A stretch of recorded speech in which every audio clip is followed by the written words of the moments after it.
So today we're going to take a little break from lessons learned from the 2024-2025 season, and instead we're going to look towards the future. The future. Do you guys remember the Conan O'Brien in the year Conan O'Brien in the year 2000 bit that they continue to do well after the year 2000? It's 2025 now. Oh my God. I feel so terribly old. I'm Dan Bespris. This is Old Man Squad Fantasy Basketball. My good friend and now Old Man Squad colleague, Adam King, put together a way too early mock draft for next season. Just to, obviously, there are going to be rookies that get involved, and there's going to be free agent signings that change the way that a lot of this stuff shakes out. But it's a 14-team industry mock of just like generally where people feel players' values sit right now. And we'll do some shows with Adam on the results of this as well, but I thought you guys might enjoy me just yammering at you for 25 minutes today. So we are going to be doing mock draft analysis. That's right.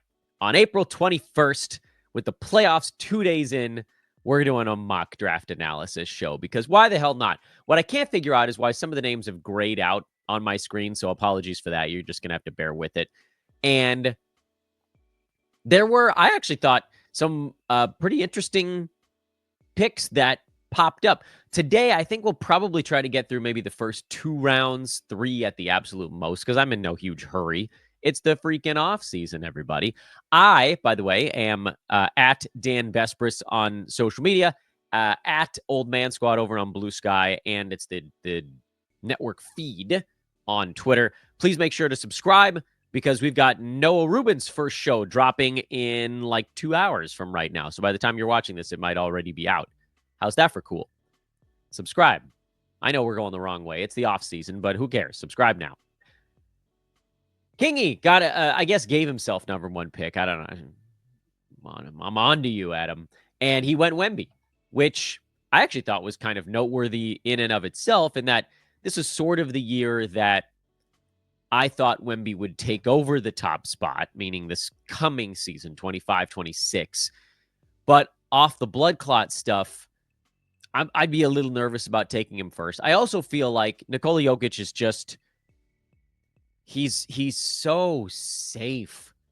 It's crazy. He, even in like what you'd call kind of a beat up season for him, he still only missed 11 ball games. He was still only number 2 by totals, only because Shea played 6 more games than he did. But like overall value this year, Jokic, per game, he was number 1. He was ahead of Wemby, despite the 3.8 blocks. And I know Victor got better in both percentages. And I'm not going to say that I'm, like, if I had the second pick, I would probably still go Wemby. Although I could make a decent argument for Shea at number 2 for this coming season. But, I'm not going to, like, push Wemby down my board because of the blood clot. But it does make me a little bit nervous. And I think I'm probably going to stick with Jokic in that number 1 slot again for one more year. I thought Jokic this past season was going to be the last time, right now at least. And I know we're in late April. I think Jokic is going to get another year at the top of my board. Barutha went Jokic at number 2, so no surprise there. And Thunder Dan went Shea at number 3. All of this makes perfect sense. You could really go those 3 guys in any particular order right now. The beauty of Shea and Jokic is how strong they are in so many categories, in that, Shea's negative, if you can even call it that, is 3s, and he's at 2 per game, which, yeah, okay, fine. Like, for a guard, that's not supremely high. It's the same as Jokic at the center spot, but, like, there really isn't a hole in Shea's fantasy game. 5 rebounds, 2 threes, I guess, would be the hole, but everything else is massive. For Wemby, I don't want to say that there's a hole in his game. The 3.2 turnover is a little bit on the high side. 3.7 assists. You're not getting a ton of assists out of that first guy. Percentages are not great for Wemby. I guess the free throw became pretty good this year, but field goal percent out of a center at 47.5%. That does set you behind the 8 ball a little bit. I guess what it comes down to is Jokic is, for me, my number one guy because you can build around him in head-to-head or roto. He's so good in so many things. 9-cat roto is pretty easy solution there as well.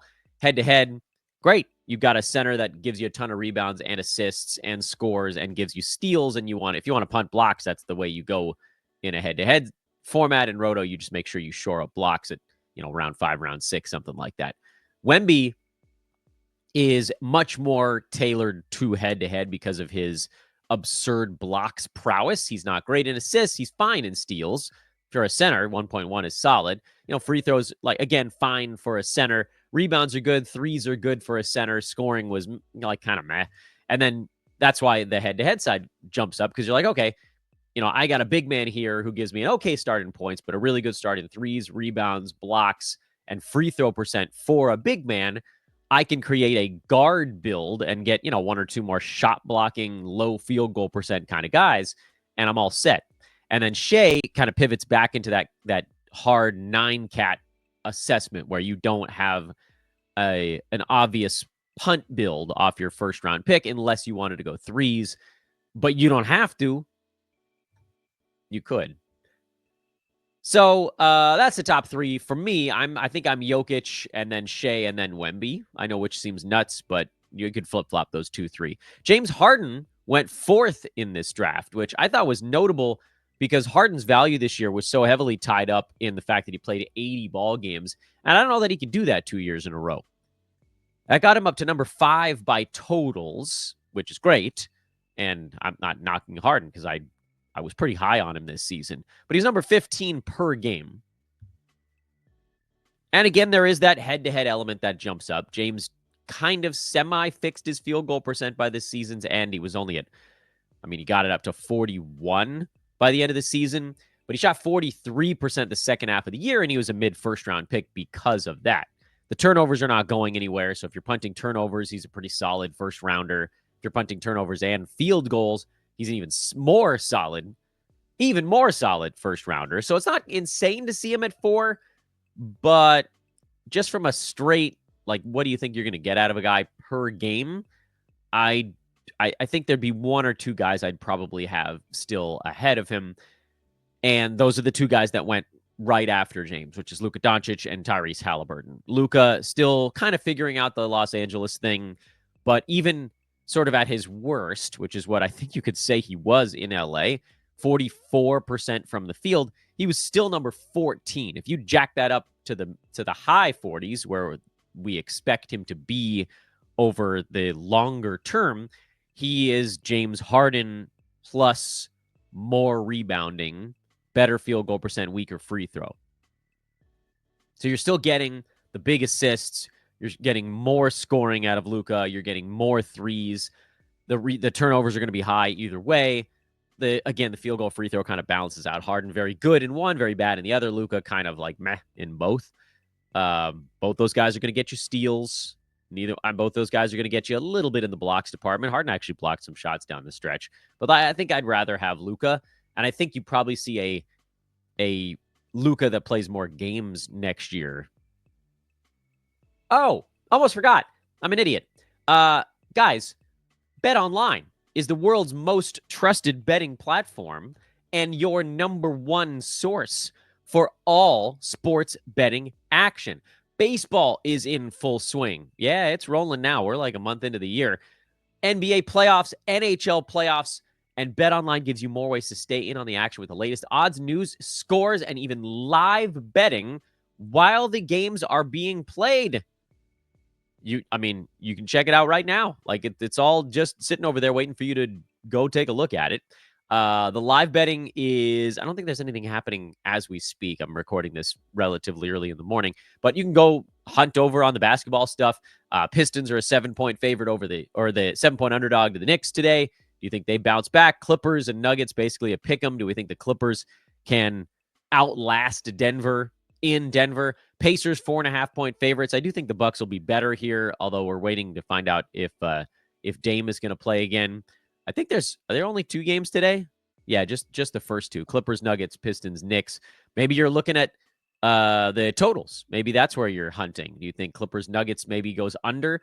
That's something you look at as series go on. you start to see them slow down. Teams sort of take each other's best punch. First game, usually there's some scoring. Teams make that defensive adjustment for game 2. You kind of see this cat and mouse thing. All of that available right now over at Bet Online with the largest selection of odds on baseball, NHL, UFC, and a casino. Bet Online remains your number one source for all sports wagering info, Vegas style games, poker, and a live casino. Bet Online. The game starts here. Oh, I got to scroll a little bit. You guys can see this draft is still going. Like, you can see the timer moving right now. The back end of the first round, and again, this is a 14-teamer, so we'll sort of make the adjustments on the fly. Cat, that was me. I was picked 7, and all the guys I wanted, really. I think there's going to be like a clear top 3. I think there's going to be a relatively clear next 2 in Luka and Halliburton. And then I think you're going to get this cluster of like Harden, Cat, Tatum, who, by the way, I almost went Tatum there.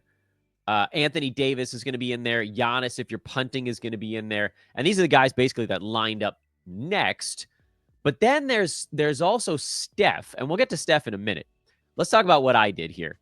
Karl Anthony Towns was not as good the second half of this season. He was number 20, and it's not extraordinarily clear exactly why he had dropped off a little bit. Like, the numbers were not that different for him. A little bit, I guess, there.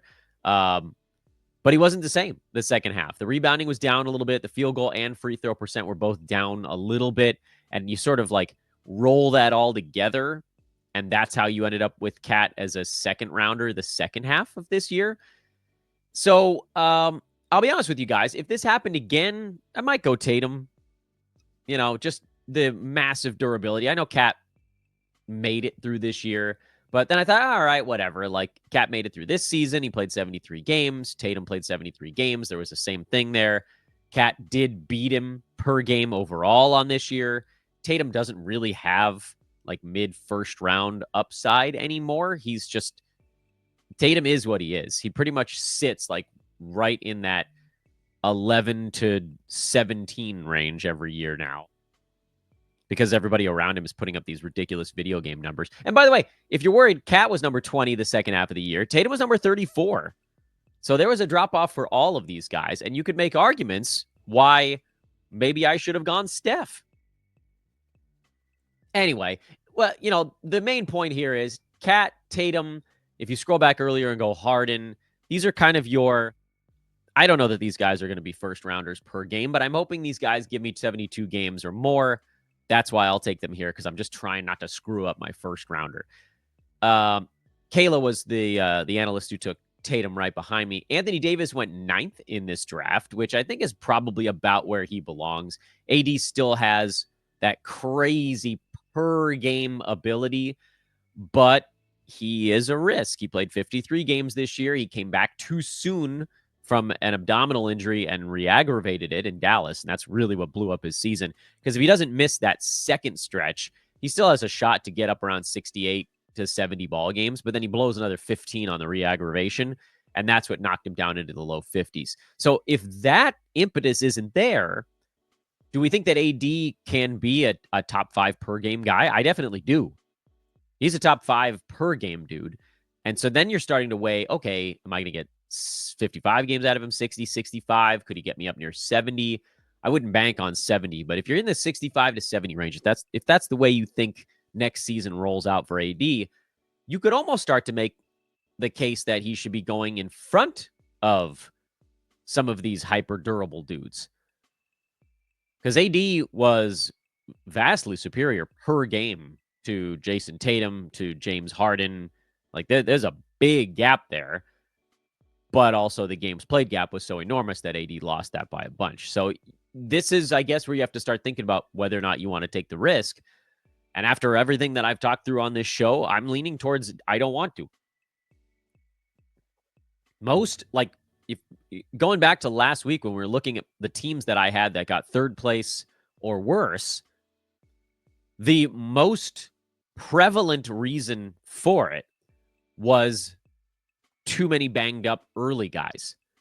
Anthony Davis was a big culprit.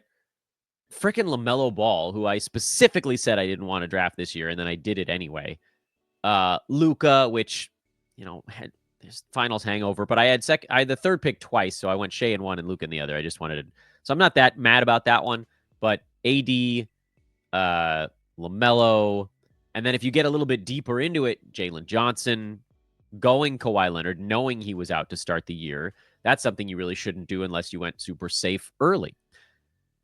Giannis went at pick 10 to Noah Rubin, which in a head-to-head league you definitely should be doing because you're punting free throws on pick, and he's Giannis. So, that he's incredibly safe from a statistical performance standpoint.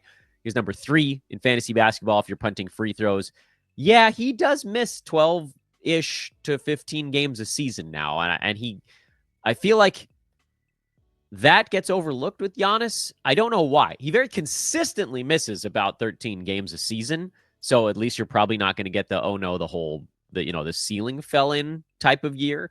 But he's also probably not going to give you 75, 76 games. So there isn't quite that same durability upside. But, at pick 10 in a head-to-head league, you might as well just punt free throws and go with Giannis because none of the guys the rest of the way punting free throws have a chance to be a top 5 guy. This is your game-changing punt dude, and so that's where you do it. Roto, you just jump right over him. You don't even worry about it.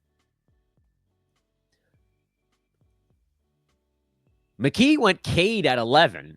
That is extremely surprising to me. Cade had a great year, number 28 in 9-cat, and obviously if you're punting turnovers, he jumps all the way up to number 11, which again, like that's right where he got drafted here. But I also kind of feel like you price him out a tiny bit at this point, and you very much shoehorn yourself into that punt turnover build. The reason I bring it up is not that I don't think Cade, because Cade was a first rounder by totals punting turnovers also. My issue is I feel pretty strongly that you could get him in the second round coming back. Like you could get somebody else here that's is not going to be there coming back around to you, like an Anthony Edwards, who, look, I'm not the world, you guys know I'm not a huge Anthony Edwards fantasy guy, but he was number 16 per game. And also turnovers were a slight problem for him. Not a massive one because most of the guys in front of him are high turnover guys also. But you're not going to get Ant coming back, not in a 14-teamer at least. And Cade, you probably can. Even though in a punt turnover build, Cade is the more valuable player. I just think you kind of have to game theory that one a little bit. So I'll be surprised if Cade's a first rounder this coming year, but who knows? Anything's possible. Steph Curry went at 12, which I think is probably your value play at this point in this mock draft because Steph finished at number 9, and I don't think anybody even realized it because he got really, really, really good when the Warriors brought in Jimmy Butler and when Draymond Green woke up. And when Brandon Podziemski started playing better, that actually had an impact on it as well. We just got sort of like the awake version of Steph. He started getting to the free throw line and he hit 95% of them. Incredibly valuable free throw shooter. He shot 48% from the field down the stretch this year, averaged 27, 4, and 6 with 5 threes. He was back over a steal per game. He was number 4 in all of fantasy basketball the last 2 months of the season. Second half of the year, he was number 5. So Steph was really, really good, and I don't think people really noticed it. Some of what next year Steph looks like will probably be based on what their playoff run looks like right now, but if you can get him towards the back end of the first round, and last year you could get him in the second round sometimes, that was it was the Steph, Kevin Durant falling into the second round year, and KD was on this dumpster fire of a Suns team and turned his ankle, and then that was the end of it. So health-wise, that was annoying at the end of it. But those two guys were like the safest upside plays you could get at that juncture. Trae Young went at 13 in this mock draft. I'm sick of Trae Young. I'm beyond sick of his fantasy game. I know that he's going to get you all the assists you could possibly want. And I know from a punt, turnover, punt, field goal build, he does get a huge jump up the board. Here's the thing, though. Punting turnovers, and he was almost 5 a game. He was worse than the NBA in that category. He still only got up to number 18. He was still a mid-second rounder, even punting turnovers. And you could hope that next year maybe the field goal percent will be better than 42, but he's mostly been 42 with like 1 year where he was suddenly much better. Maybe you could get 43, 44 in a great universe. But again, I just, I did it. And it's some of my biggest regrets from this past season was taking punt guys in the first or second round of my roto leagues, and I paid for it. Those teams were bad. With the exception of Harden, who kind of pushed his way up to better per game value, but like it's really hard to take a per game guy who's ranked near 50, where you're like, okay, I need to punt one or even two categories for him to get anywhere near where I drafted him. It's very hard to win when you do that. You have to perfectly execute the punt. And I don't like to execute the punt on draft night if I don't have to. Now, if you get 5-6 rounds in and you're drafting all your favorite guys, and then all of a sudden you're like, oh crap, I'm really bad at this one thing. Okay, fine. But like, I don't want you to take yourself out of the running for some of your favorite flyer guys who might happen to be better at that category. You can trade those dudes. There's so many months to tweak your team, to make moves.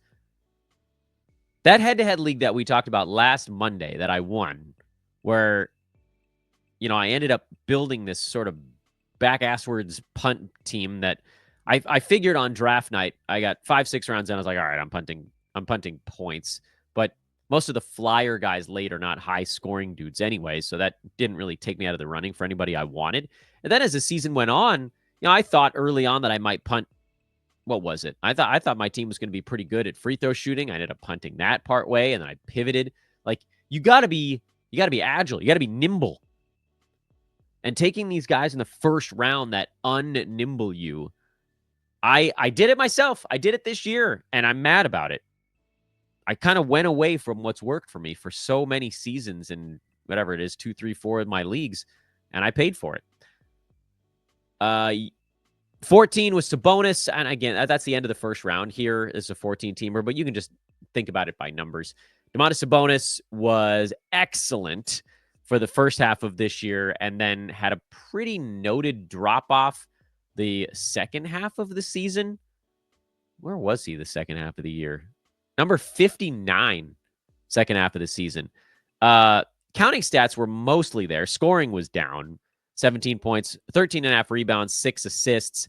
It was just sort of a different look. They didn't do as much through Sabonis. Zach LaVine coming around kind of changed things a little bit. De'Aaron Fox being gone. Malik Monk being in the starting lineup for a long time changed things a little bit. He doesn't get much in the way of defensive stats. The good thing about Sabonis is that you can pretty reliably just point to him and say, that guy's going to be inside the top 30 on the year, and he's going to play in at least 70 ball games. So you've got that. And so to that end, like, if this is your early second round pick, you are very much taking the I don't want to ruin my team path. And I get that. I do. So I don't have a huge problem with it, but I don't like the way the Kings were trending this year. So that makes me a little bit nervous there. Let's do a few more. I know we're getting into the second round, and I don't have I have a real cutoff for how far we want to talk here.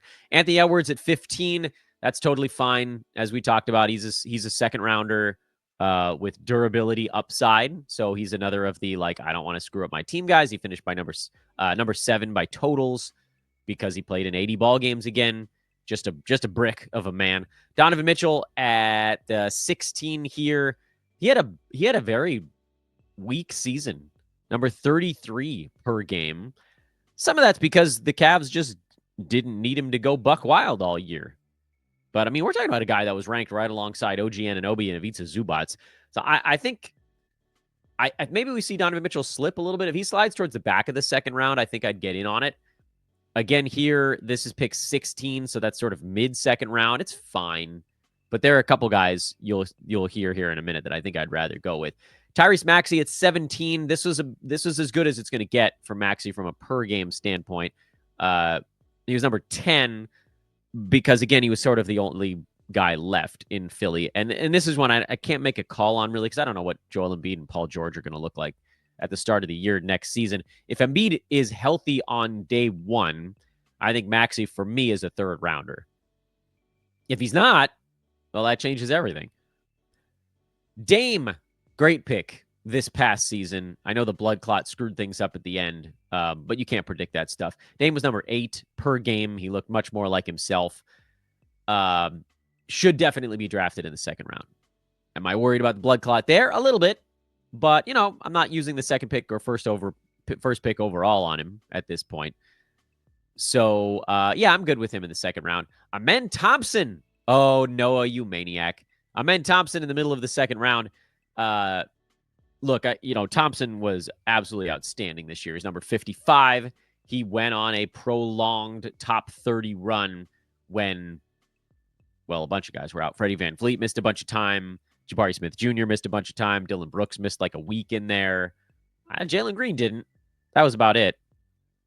Everybody else missed time, and that opened things up in a big way.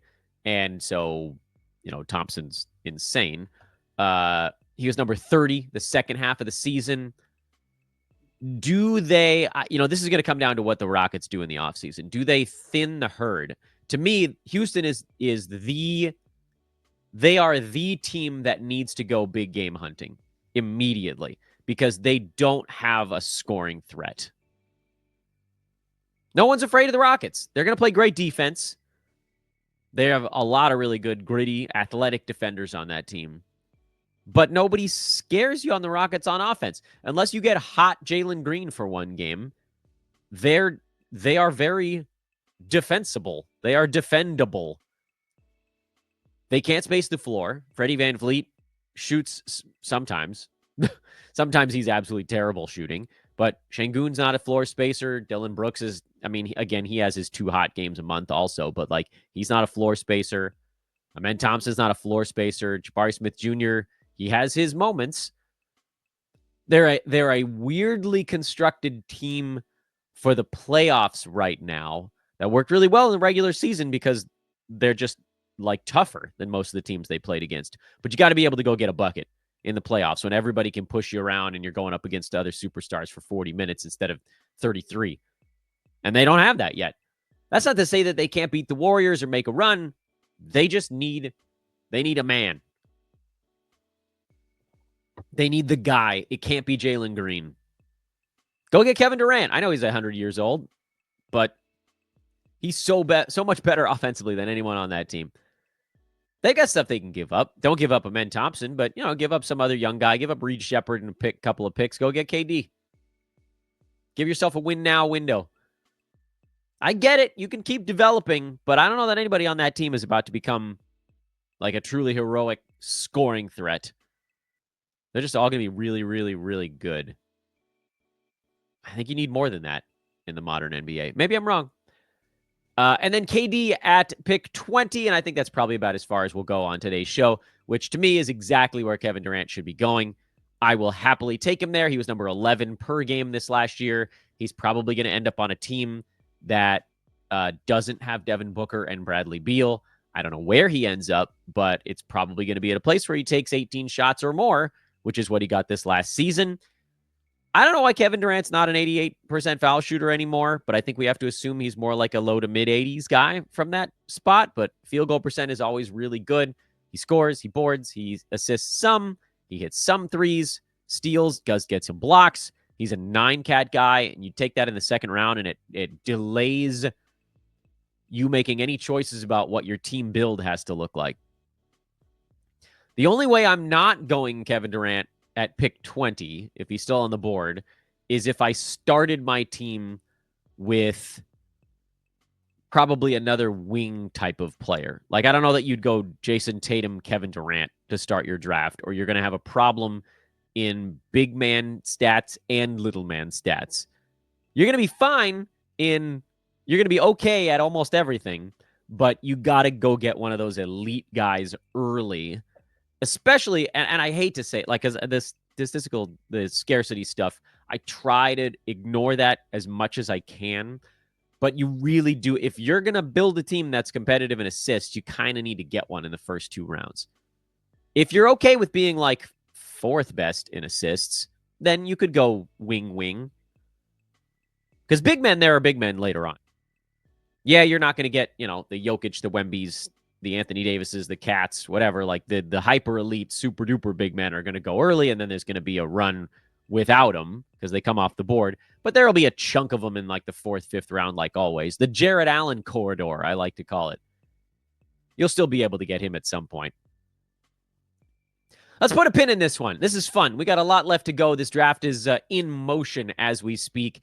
And again, once it's done, we'll get Kingy on the show, and he and I can break things down a little bit. We'll look at his team. We'll look at everybody's team here. It's just fun to see what everybody's thinking and how they look towards next year early on before we slot in any of the, change of scenery or rookies or whatever. I would like to know where Cooper Flag is going to get drafted, but I don't think that's going to be an issue in the top 20. You might see some shifting here. What if KD gets traded? Seems like a distinct possibility. Although the rest of these guys are probably where they are, right? Did we talk about anybody else on today's show that's probably going to move? Nah, these guys are all staying put. Anyway, all right, we'll do more of this stuff. I don't know, maybe tomorrow, maybe later. It's the off season. I do what I want when I want. We have so many more lessons to talk about too. Whatever. Thought you guys could use a break from lessons to start the week. Welcome to week 2 of the off season. Thanks for watching. Subscribe so that you get Noah's show, which is dropping in now like less than an hour or something like that. Kingy's show probably coming as soon as next week. We'll see. We got some stuff. We're putting some stuff together in the back here, back room. Whatever. Thanks everybody for watching. Thanks for listening. I'm Dan. I'll see you guys over on social or not. I don't care. It's the off season. Later for now.